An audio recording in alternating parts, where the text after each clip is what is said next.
আসসালামু আলাইকুম guys, myself Saad and welcome hour mini blog. আমার সাথে দেখতে পাচ্ছেন সাফওয়ানকে। সো গাইজ, আজকে আমরা যাচ্ছি কেরানীগঞ্জের রাজাবাড়ি গার্ডেন পার্ক। তো আমাদের সাথেই থাকুন, আমাদের রাস্তার ভিউ আপনারা উপভোগ করুন।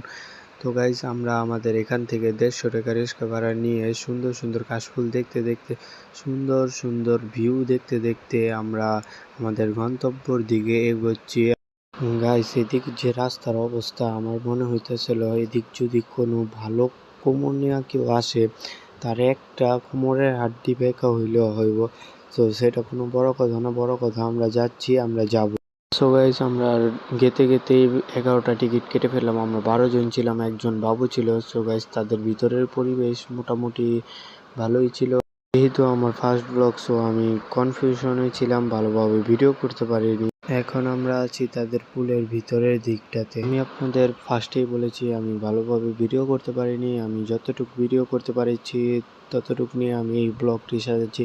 কিন্তু ইনশাআল্লাহ নেক্সট কোনো জায়গায় যাওয়া হলে আমি সম্পূর্ণ এবং ভালোভাবে আপনাদের সাথে শেয়ার করব ভিডিও। গাইজ, তাদের ওয়েব পুলও ছিল, বাট আমি সেখানে ভিডিও করতে পারিনি। আমার ফোন ওয়াটারপ্রুফ ছিল না, তার কারণে ভিডিও করতে পারিনি। সো গাইজ, আজকের ভিডিওটি এই পর্যন্ত। ইনশাআল্লাহ খুব শীঘ্রই নেক্সট কোনো ভিডিওতে দেখা হচ্ছে। আল্লাহ হাফেজ।